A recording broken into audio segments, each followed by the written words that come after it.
All right, good evening. We'll call to order the regular council meeting here on Monday, July 4th. It's immediately following the public hearing of objections that we just had at the W.C. O'Neill Arena Complex. This meeting will be airing via Facebook as well as Zoom webinar, which people can register. And finally, our good friends at CHCO are also here to broadcast this through their Facebook maybe, but if not, definitely on the station. So. At this time, we're getting the recording of attendance. I'm just going to confirm Councillor Blanchard is not joining us virtually at this point. All right, so all members of council are here except for Councillor Blanchard. And I wanted to welcome those that are in attendance here this evening at the arena, and also recognize that we are on the unceded traditional territory of the Beskoto-Magadi people. At this time, we'll be looking for the approval of our third and final agenda tonight, the biggest one, Councillor Heenan, and seconded by Councillor Neal. Any changes to the agenda tonight? I know there was a little amendment that was made, but you've all got that circulated. So if there's no other changes to the agenda, I'll be looking for a motion to officially approve it. Councillor Hurdle and seconded by Councillor Neal. All in favor of approving this agenda, please signify by saying aye. Aye.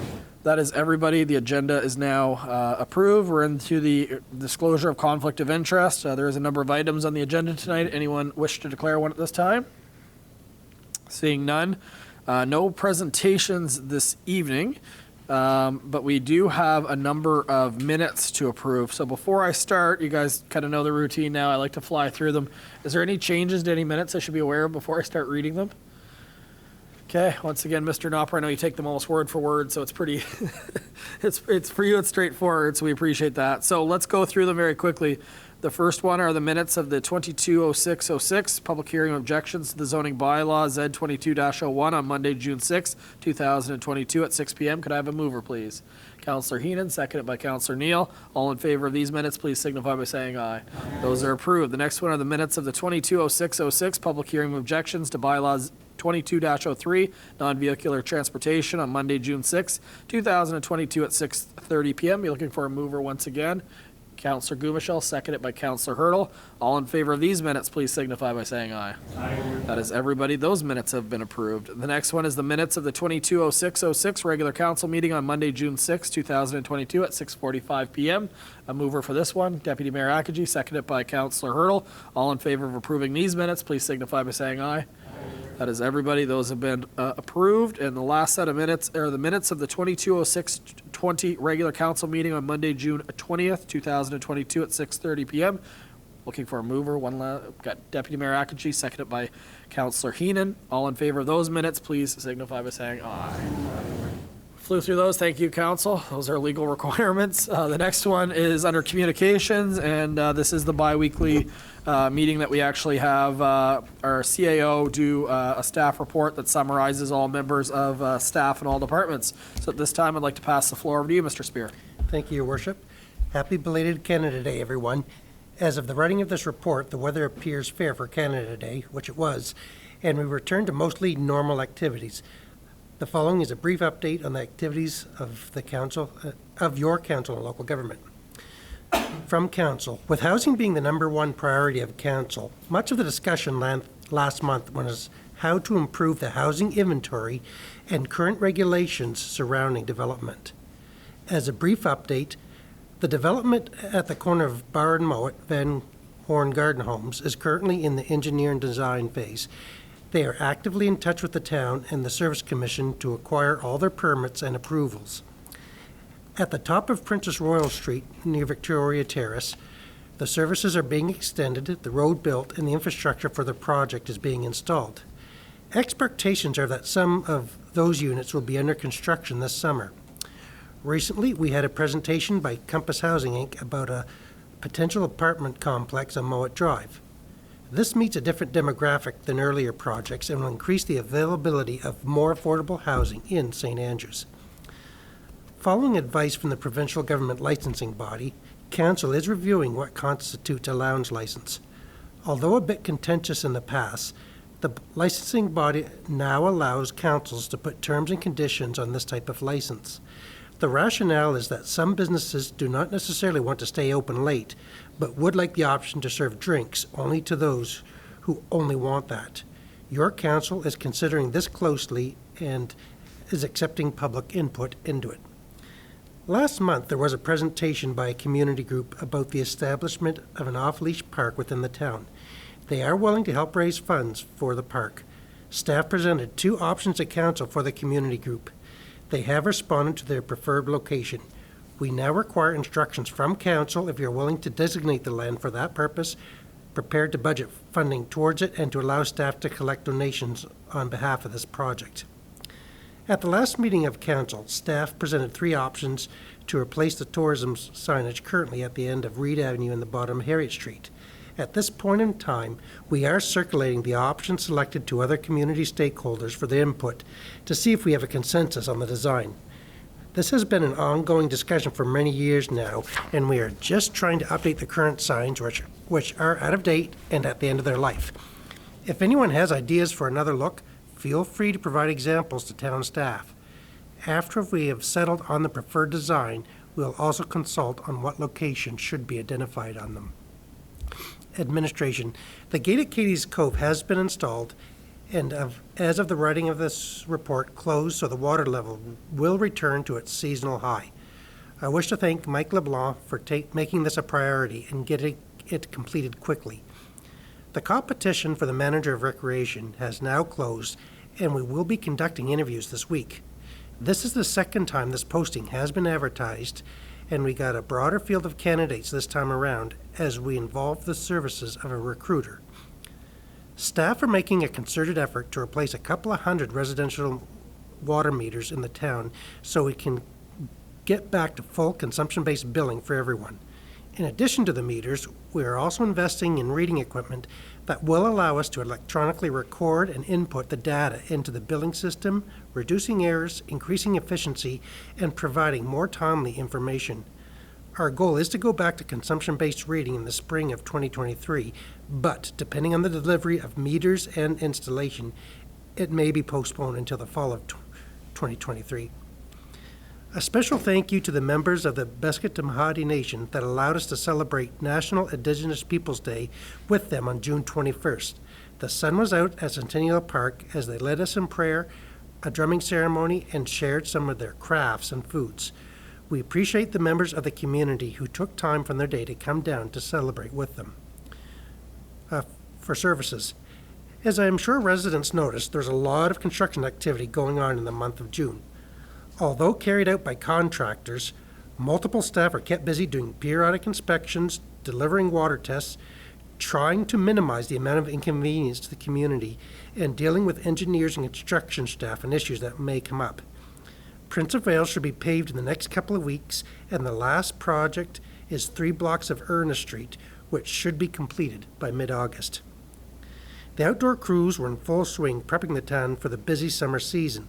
In addition to the usual duties, we also landscaped in front of Town Hall and updated the area with benches, planters, and picnic tables. This has allowed for more accessible areas for residents and visitors to enjoy. With the periodic rain and sun, all foliage, including grass and leaves, are growing quite fast. It seems like the town is the greenest it has ever been. The fire chief has added 3 new members to his volunteer crew, Jacob Halse, Drake Kerfont, and Jacob Weir. We are grateful for the dedication these members show and wish them well in their performance of their duties for the town of St. Andrews. The Youth Center continues to offer day camps in the afternoon for youth from July 11th to 28th. They are filling up fast, so please contact Debbie Lord for more information. With the return of the tour boats after 2 years and with temporary closures of the St. Andrews Biological Wharf, staff are balancing the needs of the users with available space to keep everyone moving and providing space as needed. We appreciate the patience of everyone involved, and please do bear with us over the summer as we strive to meet everyone's needs.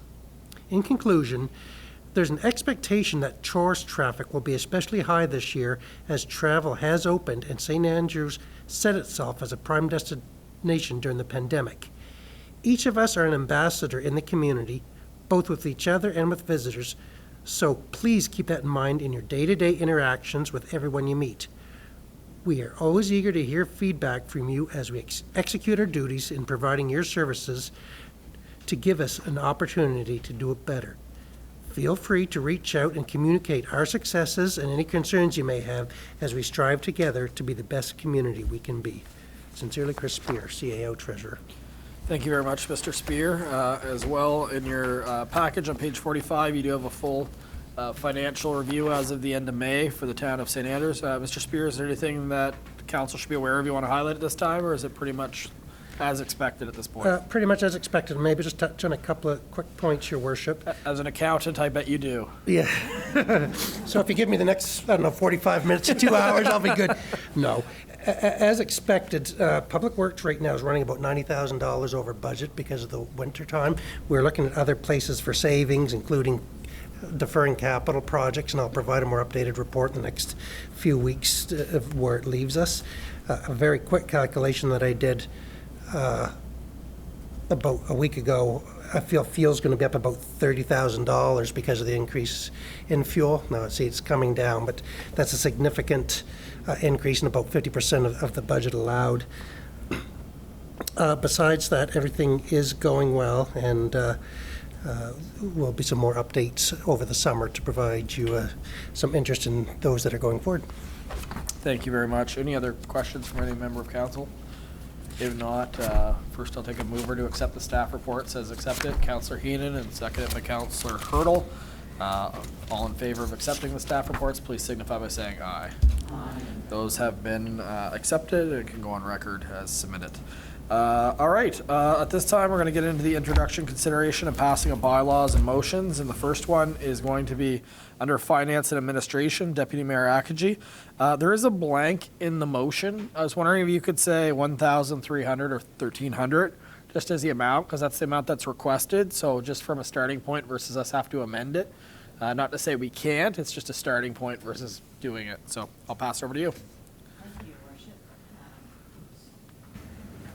Thank you, Your Worship. FA 220712. The date is June 29th, 2022. It's a community grant request from Passamaquoddy Lodge Incorporated. So the background is this. On June 29th, 2022, the town of St. Andrews received a community grant request from the Passamaquoddy Lodge Incorporated for support to purchase a new digital piano. Please see the attached grant request for more details on the ask. The lodge is seeking $1,300 in support from the town to help with the purchase of the new piano, to help with residents' therapy and activities. They are willing to fundraise the $1,300 to match the grant support from the town. To date, the council has allocated $12,078 of the $17,500 of the community grant budget. If council proceeds with the $1,300 requested, there will be $4,122 remaining in the fund for 2022. Community grant general statements of policy. The Council of the Town of St. Andrews recognizes the importance of individuals, groups, and organizations that contribute to the overall well-being of the town. We will consider grant applications from individual groups and organizations requiring funds under two categories. A, the assistance grants for projects which create an economic benefit for the community. Or B, civic promotions for projects which support community projects which build community involvement and or pride. So the action is that council approves the $1,300 from the community grant request from the Passamaquoddy Lodge Incorporated for the purchase of a new digital piano for supporting residents' therapy and activities. And I so move this, Your Worship. Thank you. A seconder. I've got Councillor Heenan.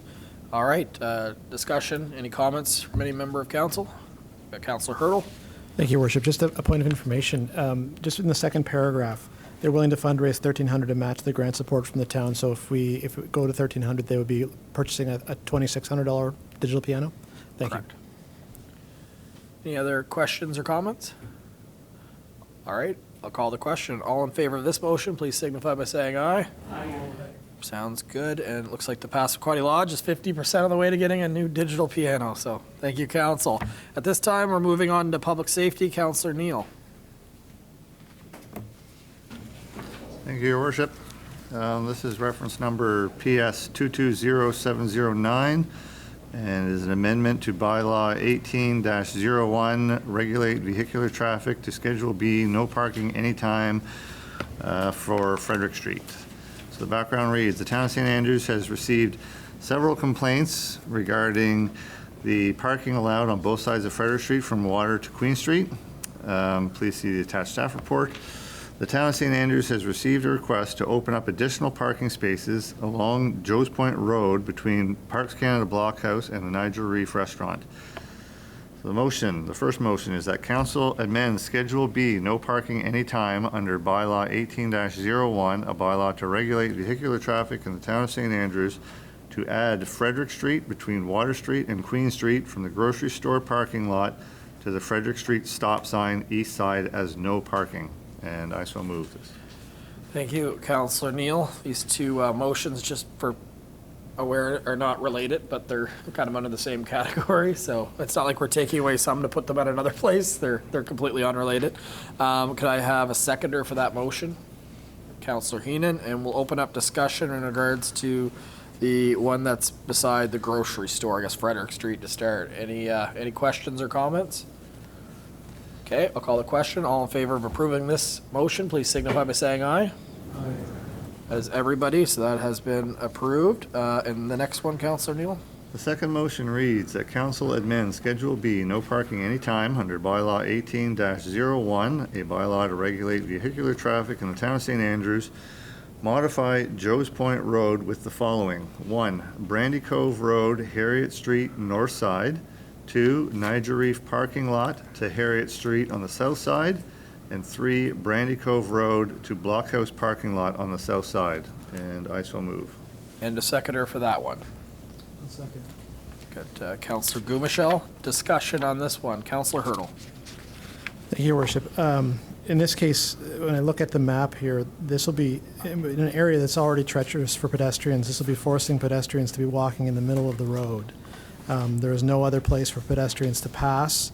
When you have traffic coming both ways and busy, this makes it incredibly unsafe for pedestrians to pass in this area. And if someone myself who walks down there now, there is no shoulder for you to walk on as you're approaching that intersection. It's not a safe place to be. And by adding parking along that stretch, it's just a matter of time before someone gets hit. So I'll be voting against this. Okay, thank you, Councillor Hurdle. Anything that, Mr. Knopper, anything you want to add? It kind of sets it back a little bit from the street. So they're parking there today, are they not, or are they not? It's no. No.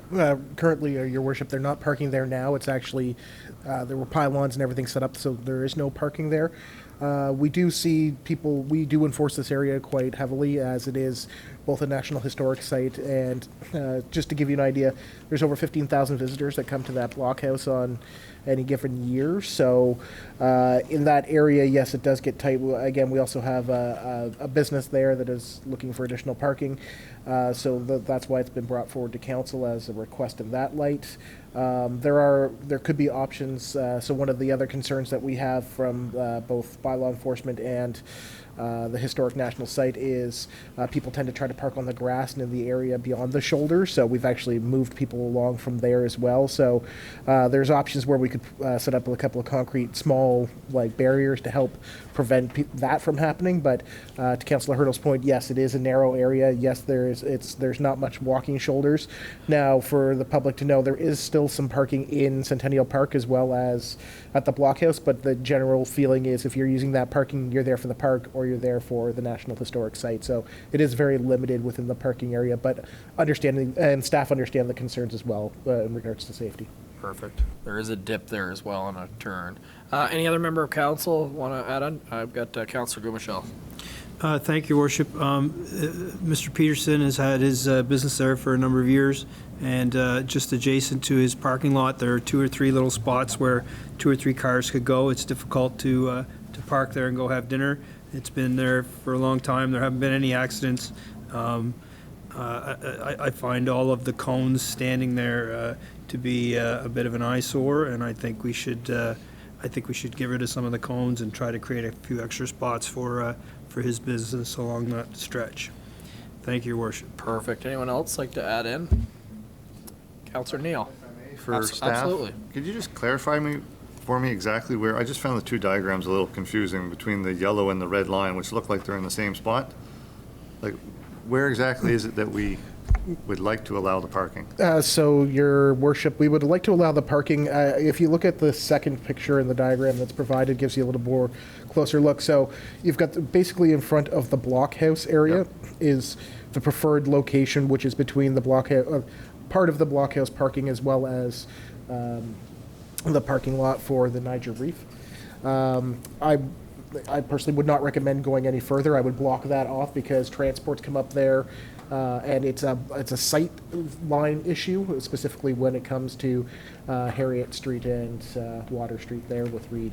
So it's in Joe's Point Road. So I would not recommend going beyond the Niger Reef. If there was, it would be the section basically a little bit in front of the blockhouse there. Can I jump in there? Absolutely. Sorry, just in front of that tree, there's 2 or 3 cones where there could be the cars always parked there traditionally, and I'm not aware of any accidents. I'm not saying that the whole road should be opened up, but just there by by the adjacent to his parking lot, and maybe there's opportunities to park inside Centennial Park. I don't know, but certainly be good to work with Mr. Peterson. I understand he's frustrated with some of the enforcement. Through you, Your Worship, the intent would be to take it from what you see as that small parking lot right to the edge of the parking lot for the Niger Reef. So that section completely in front. Parking lot to parking lot. Parking lot to parking lot. Okay. The yellow line. The main yellow line on diagram 1, correct. Councillor Hurdle? Yeah, sorry, maybe I was confused because looking at the second image where you have the 2 red lines, and I think you have it specified as number 2 in the motion, which is the parking lot to Harriet Street south side, which is where my concern was located, right at the sort of the armpit of that intersection is where my concerns are. If we're able to do it along the stretch, the longer stretch, and possibly even, I'm not sure that there'd be cost associated with this, if we could have them pointed in, the traffic pointed in as it is existing, on the other side of that little path that's there, if we could have maybe 3 or 4 spots that are facing in so they're off the road. The issue, through Your Worship, the issue with it is that there's not enough space for it to be like angled parking or anything like that. People would have to put almost like parallel park or line park like you do in the downtown. There's just not enough space without interfering onto the green space and the ditching that's in that area as well. So it would be an on the street parking, but there's a section of shoulder there that would be used for parking. In that light, the goal is beyond. Sorry for the figure 2 that you see there. Beyond the Niger Reef restaurant to the corner would be no parking still. So That'd be no parking. That would still be no parking. Yeah. So people in the yellow line could walk within it, actually, if they wanted to, across the lawn. Okay, so just so that I'm totally clear, we'd be looking at the yellow line on this Page image. 96, yeah. Page 96, and not the 2 red lines on page 97. Correct. Correct, okay. Then I'm in favor of this, yeah. Okay. So just council's all clear on that. So again, the parking is the yellow line on page 96. Any other comments? Deputy Mayor Akaji. Is the Centennial Park open all the time for them to park there? Because the gates are sometimes closed and you can't park. So, Your Worship, we're actually open 7 days a week at the Blockhouse, and we keep the Centennial Park open as long as the Blockhouse is open. So that's usually a 9 till 6. So after 6 o'clock, Centennial Park is closed. And so are the washrooms in Centennial Park. So the parking that's available there is not there. But after 6 o'clock, it becomes a little bit quieter of an area during the evening. You'll still get your dog walkers. You'll still get visitors to the Blockhouse, but it's not as busy as it is during the day in the middle of a weekend. It's very busy at that time. I'm making an assumption at one point someone probably drove across the lawn or something there. It was left open. It's the unfortunate, really. Councillor Hurdle. Sorry, so just in the motion, we see number 2 where it says Niger Reef parking lot to Harriet Street south side. If we could have that taken out of the motion, or if maybe I'm just misunderstanding it.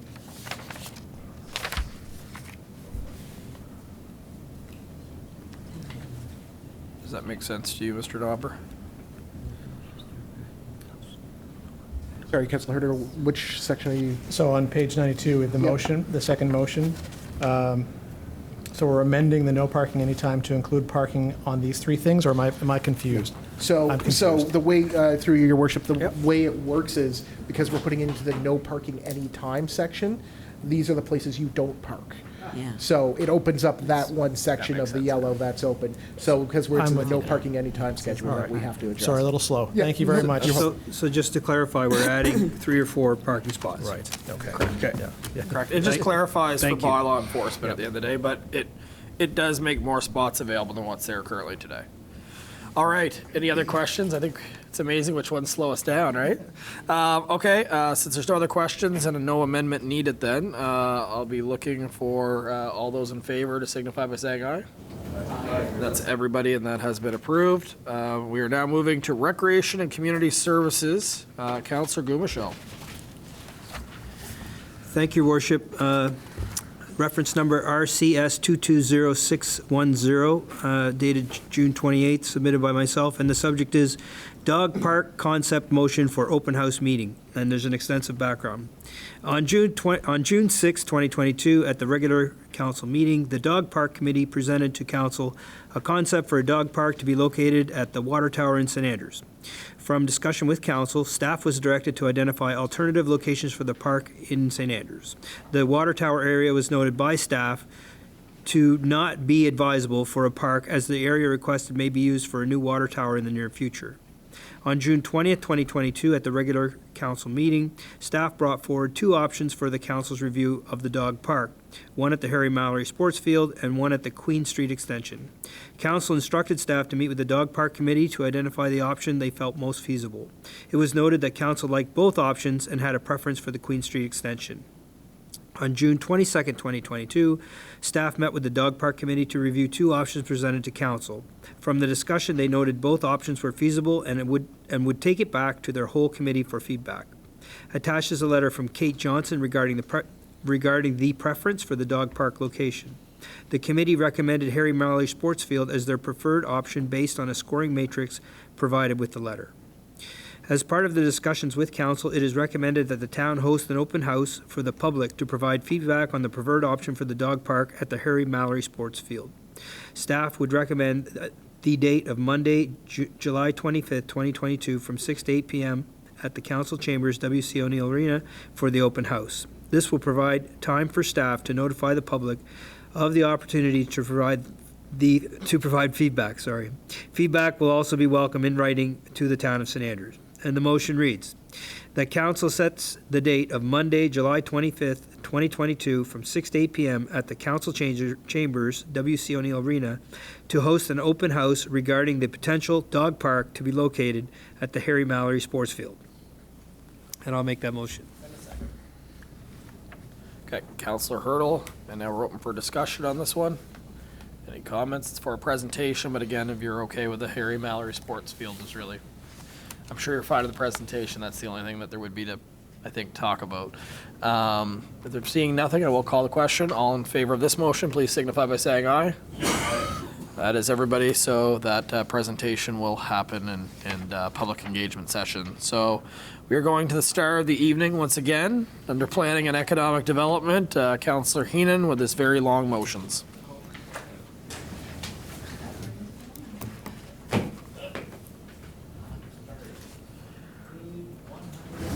Okay.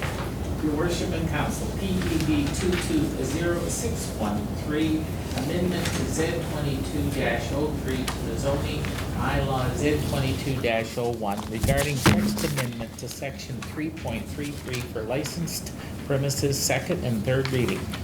The town of St. Andrews had been approached by the owners of Char and Chowder for consideration of amendment to zoning bylaw regarding section 3.33 licensed premises. Please see attached staff reports and draft zoning bylaw amendment Z22-03 for background information. Staff are seeking to complete a text amendment change to the bylaw that would allow for businesses to apply for lounge licenses with terms and conditions to be stipulated by the council and would be enforced by the public safety of the province of New Brunswick under a lounge liquor license. The following steps have been taken in the process for amendment Z22-03. First reading, June the 20th, 2022. Public hearings of objections, July 4th, 2022. Obtained views of PAC, June 29th, 2022. Second reading, third and final reading. Provided with this report are the views the Planning Advisory Committee and Council have compiled the public hearing of objection. If Council is satisfied with the feedback from PAC and public hearings of objections, Council can now move to second and third reading of Amendment Z22-03. First motion is that Council grants leave for second reading to the text amendment Z22-03 to the Town of St. Andrews zoning bylaw Z22-01 for Section 3.3, bracket 2, unbracket, licensed premises, and I so move, Your Worship. Can I have a seconder for that one? Okay, Deputy Mayor Akaji, any discussion? We just had the hearing of objections for it. There was nothing either way. Okay. Calling the question, all in favor of going to second reading, please signify by saying aye. Aye. Perfect. So this is bylaw number Z22-03, a bylaw to amend the bylaw number Z22-01, being the zoning bylaw for the Town of St. Andrews. Be it enacted by the Council of the Town of St. Andrews as follows. Number 1, by repealing paragraph 2 in section 3.33 and substituting the following. 2, applications for licensed premises featuring a lounge will be subject to such terms and conditions as may be imposed by council upon the lounge license. This was read the first time the 20th day of June 2022 and read the second time this 4th day of July 2022. Next motion. Yes, Your Worship and Council. Oops. I forgot my mic. Sorry, folks. Next motion, that Council grants leave for the third and final reading to the text amendment Z22-03 to the Town of St. Andrews zoning bylaw Z22-01 for Section 3.33, bracket 2, unbracket, licensed premises. I so move it, Your Worship. And the seconder, got Councillor Hurdle. And not anticipating any discussion. Call the question. All in favor of going to the third and final reading, please signify by saying aye. Aye, Your Worship. Any opposed? Okay, that was carried by everybody. Here we go again. This is bylaw number Z22-03, a bylaw to amend bylaws number Z22-01, being the zoning bylaw for the Town of St. Andrews. Be enacted by the Council of the Town of St. Andrews as follows. Number 1, by repealing paragraph 2 in section 3.33 and substituting the following. Number 2, applications for licensed premises featuring a lounge will be subject to such terms and conditions as may be imposed by council upon the lounge license. It's read the first time the 20th day of June 2022, read the second time the 4th day of July 2022, and read the third and final time the 4th day of July of 2022. And I think that is probably one of the fastest times I've seen us go through 3 readings, maybe in my time on council. It was like 14 days, yeah. So, all right, next motion.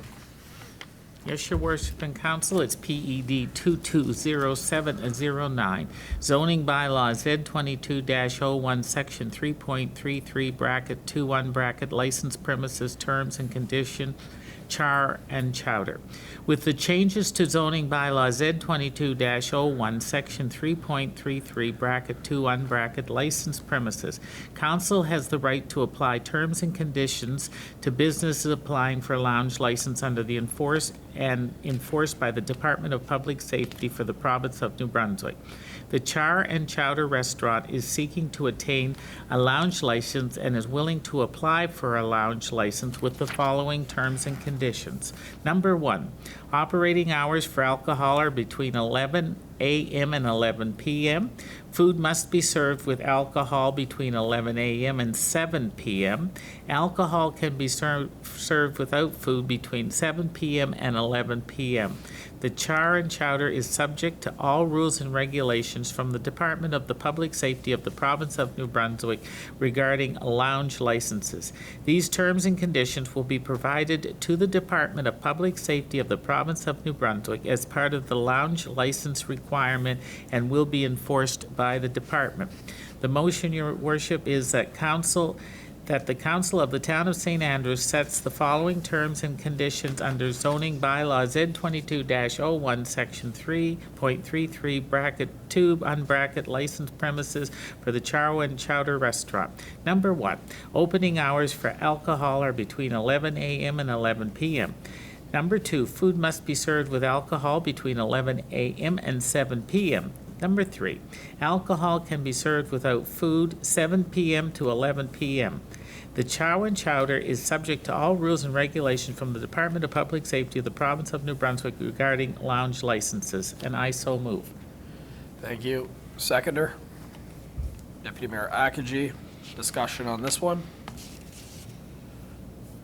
Councillor Neal? Thank you, Your Worship. Yeah, it was just a question as to, I guess, why we were putting the conditions 2 and 3 in there with regards to the hours that they could serve alcohol with or without food.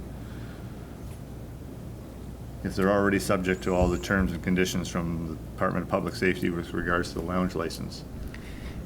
If I may, Your Worship? Yeah. It's because under the lounge license, they can stay open till 2 a.m. And so at this point, during the rezoning process, or sorry, the zoning bylaw, it was determined that the 2 grandfathered lounges that currently exist, which is the Kennedy Inn and the Red Herring, were the only 2 facilities that the past council wanted. And so in order to meet the needs of the community, in this particular case, it was recommended by public safety that we could put restrictions on them.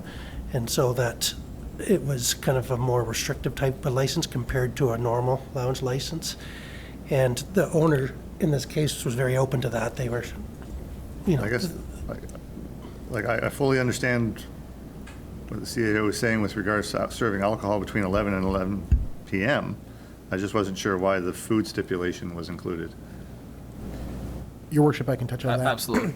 So in regards to a lounge license, the biggest factor that the business still wanted to do was serve teenagers or people under the age of consumption of alcohol.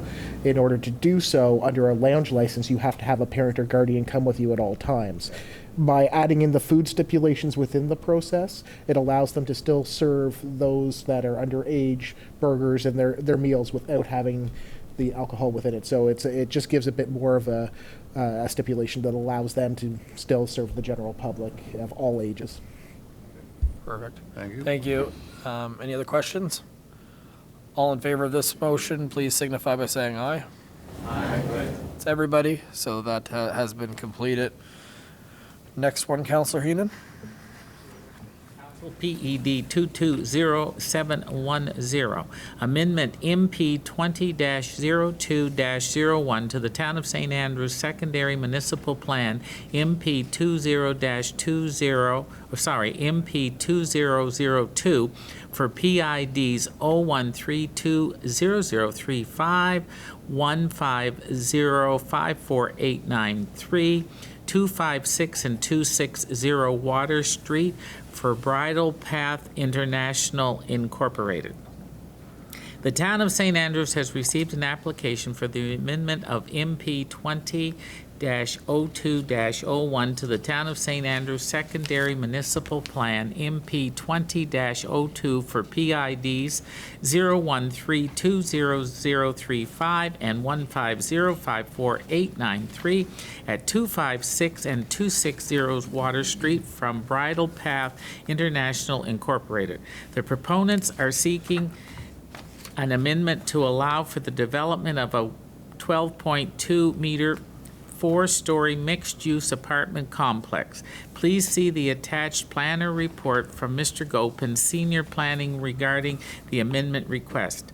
The following steps would need to be taken as part of a Community Planning Act process. 1. Public presentation. 2. First reading of Amendment MP 20-02-01. 3. Obtain views of the Planning Advisory Committee. 4. Call for a public hearing of objections. 5. Second reading. 6. Third and final reading. To begin the process, staff are recommending that council set the date of the public presentation for the amendment MP 20-02-01 as per the Community Planning Act. That council sets the date of July 18th at 6:30 PM through a public meeting for presentation as per Section 25, bracket 1 of the Community Planning Act on Amendment MP 20-02-01 to the Town of St. Andrews Secondary Municipal Plan MP 20-02 for exemption under HBD Section 2.1.2.6 bracket A unbracket B bracket and C bracket for Bridle Path International Incorporated, PIDs 01320035 and 15054893 at 256 and 260 Water Street. I so move, Your Worship. Thank you, appreciate that, Councillor Heenan. A seconder for this one? We've got Councillor Hurdle. We're open up to discussion. Just for council to be aware, I'm sure you have a lot of questions on this one in particular. I will say that we're having the public presentation. This does go ahead, so that would be probably a better time to ask a lot of questions because the developer will be at that actual presentation, or at least a representative of it. But with that being said, if you need something clarified before we set the public presentation, the only thing I'd direct staff is to really, I would say that it is in our downtown, this proposal, so it would be very good to make sure that we advertise this one so people are aware. And when you actually read kind of the bylaw or the action, it doesn't really tell you what it is. So we might want to make sure that we're pretty clear on that because just from experience, there's going to be a lot of people that have a lot of different opinions on this. We're going to want to make sure that we get out in front of it to be very transparent. So council, over to you if there's any questions or comments at this time. Councillor Hurdle. Thank you. I'm hoping Alexander, you might be able to, or Alex, you might be able to respond to this one possibly if you're online. He is. He is? Okay. So I guess my question. Perfect. Yeah. My question is, I'm not really sure what the amendment is we're looking for. If someone's able to build within 10% of existing buildings, and the maximum structure height is 12.5 meters, what's the amendment that we're looking for at 12.2 meters? Yeah, I can answer that. So the way the second municipal plan works is it has three options for your height. You can do the 12.5 meters, or you can be, or you have to meet all the different options here. So 10% tolerance of the buildings on the block. And that is the one where we're kind of running up with an issue. So on this block, the buildings in the proximity are up to 12 meters tall, and this is 12.2. But on this block, for this stretch of Water Street, we don't actually have a building that would meet, that would be that tall. So we have a second municipal plan that looks specifically at the block, not the proximity. So if you go to the planner's report, actually, I think this is, in the planner's report here, council, we have a height map that's at the back, that's the fourth page there, where we did a LiDAR height map. And you can see adjacent buildings on the block. Page 117. Yeah. So that's, we don't get anywhere close to the same height on that block, but in proximity, you can see that there's some buildings that get close. So we have one on the block there that's 10.2 meters, but that's actually, we're talking about the next street over. So we're not talking about Water Street. When we're actually looking at the block, this wouldn't be out of sync with what the second municipal plan calls for. So your option there is to just simply exempt it. It doesn't have the same sort of, you can't go through a variance process like you would if this was a zoning provision, because this is actually something in your municipal plan, your second municipal plan, I should say. You actually have to go through a process of actually exempting it out of the guideline because it's not something that can be varied. So because that block doesn't have a building within 10% tolerance, that's where we're running up against this. It needs to either be exempted or it have to be changed in its design. Thank you very much. relevant to that. Any other questions? Counselor, or Mr. Spear? Hi, Alex. I was looking at the diagram that, that shows the building lot coverage. It's the only one that shows the roof of the parking garage. And so you may want to include that in your diagrams, or at least tell me, is the roof of the parking garage going to be at ground level, or is it actually going to be raised? It looks like it might be raised to the first story, but maybe I'm misreading it. Yeah, my understanding is that that's going to be going below grade for the parking garage, because you have your first floor plan that shows the commercial suites, and the plan shows a ramp. So I can also keep a unit above that would be basically descending below grade at that point. But I guess it's the top of the doors and such are going to be is the big question.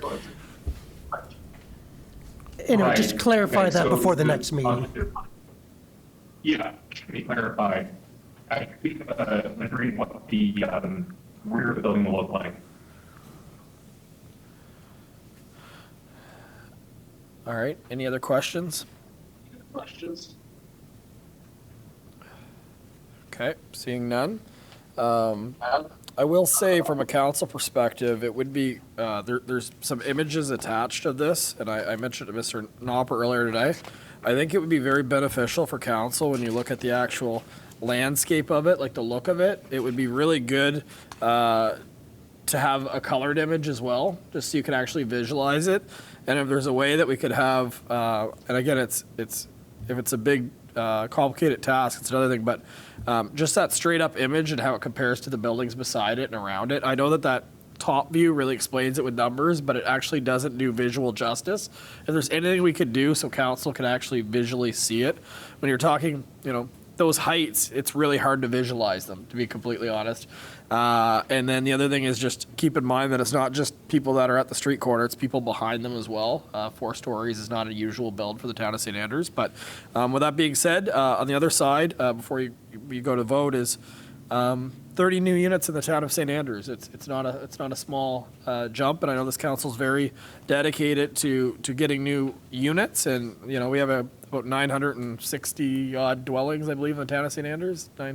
And this, with the current deals that we're talking about and ones that we've already signed, could get us up over 150 new units in the town of St. Andrews, which would be making, I would think, the most significant growth the community's seen in recent history. And it certainly would make a big difference in rentals in the town of St. Andrews. So with that being said, is there any other questions? I'll go one more time. Councillor Heenan. Alex, I'm not sure if you know, what was the first plan? The first plan that was that Mr. Holmes was going to build. Do you have any vague recollection of what the height was of it? 12.5, I believe it was. 12.5? Yeah. So this is. Pardon?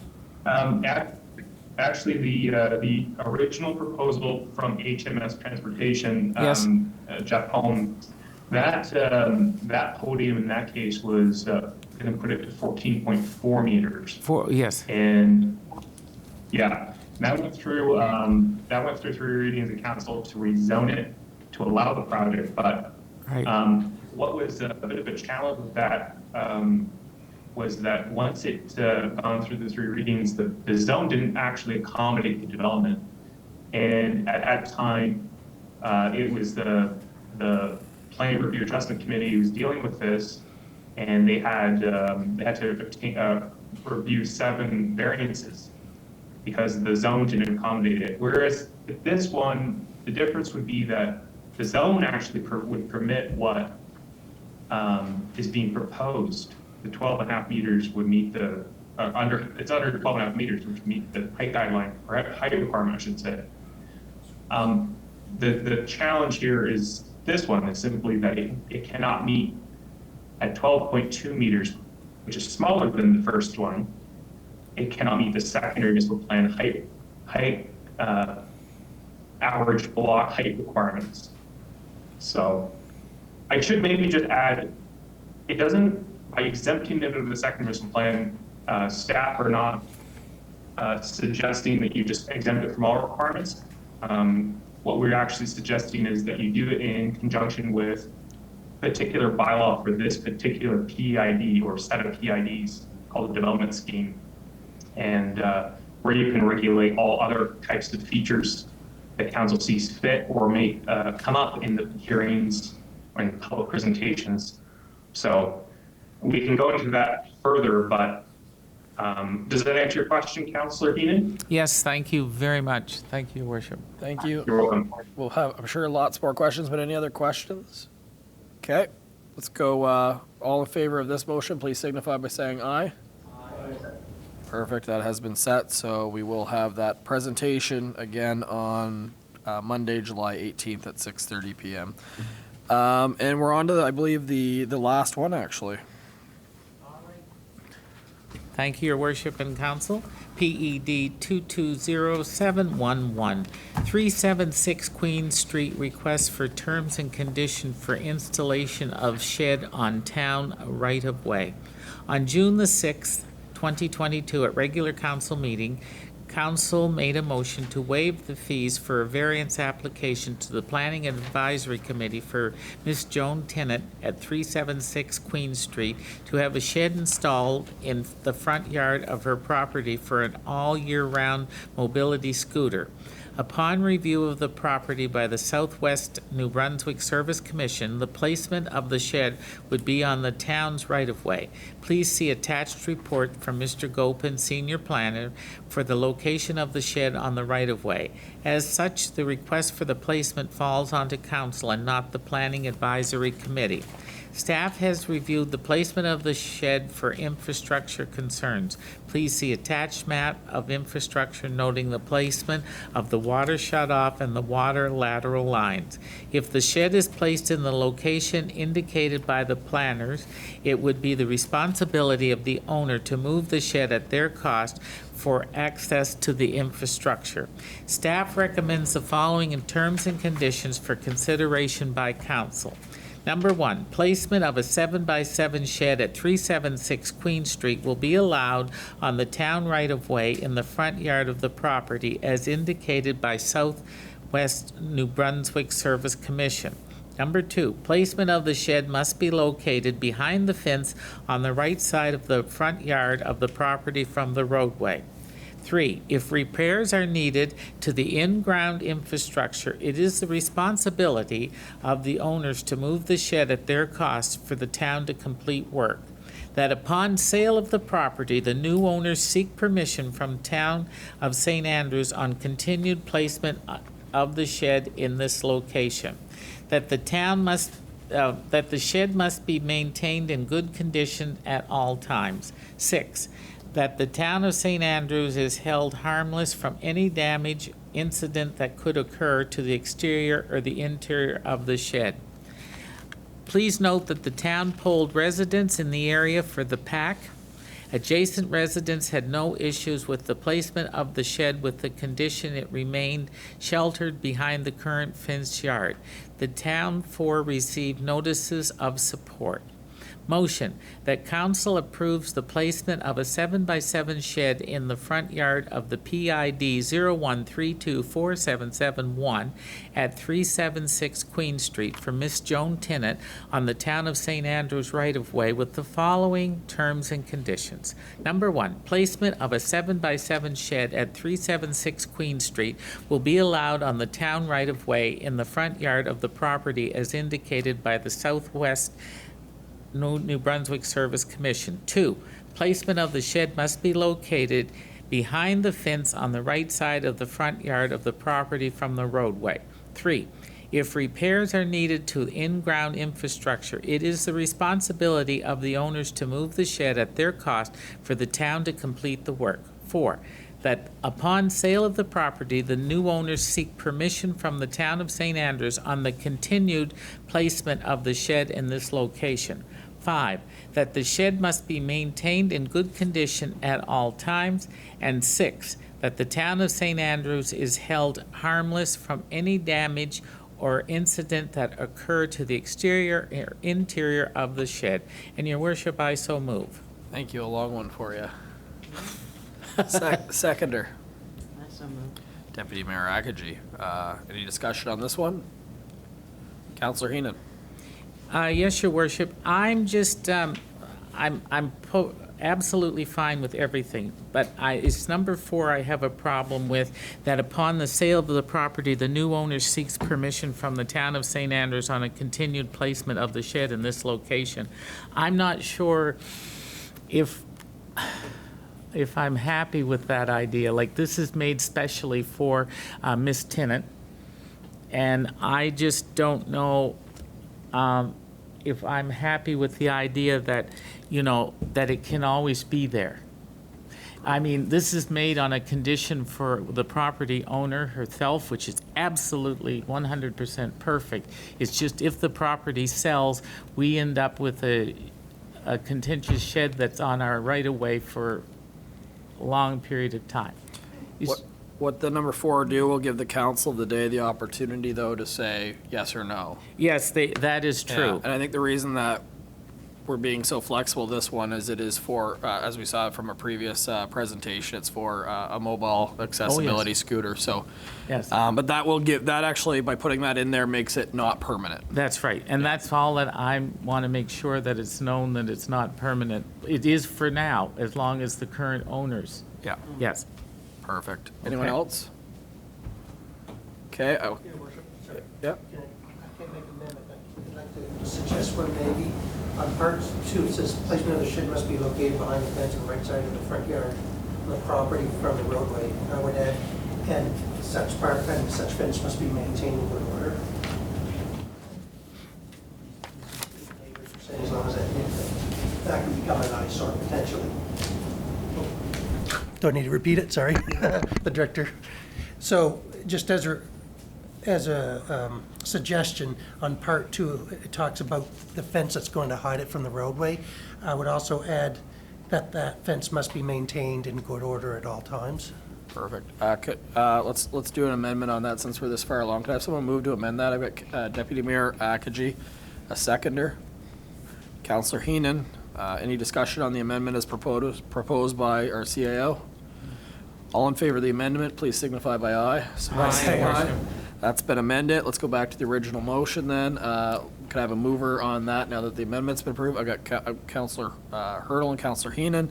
I don't think there's any more discussion. No. All in favor of approving this motion, please signify by saying aye. Aye.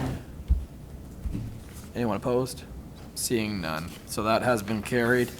That takes us through our motions. There's no new business. We do have a closed session item, but before we do that, we will open up for question period. We'll start with Mr. Nopper. Is there anything submitted to you via email throughout the course of the meeting? Your worship, I've received no questions through email. Perfect, thank you. Anyone in the audience have any questions for anything that was on the agenda this evening?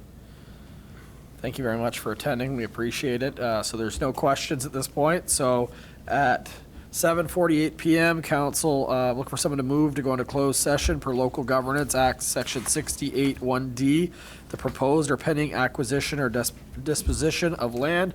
Could I have a mover to go into closed session? I've got Counselor Heenan, seconded by Counselor Hurdle. All in favor of going to closed session, please signify by saying aye. We are now in closed session, so we'll give a moment to shut down our technology, and thank you again, everyone, for coming this evening.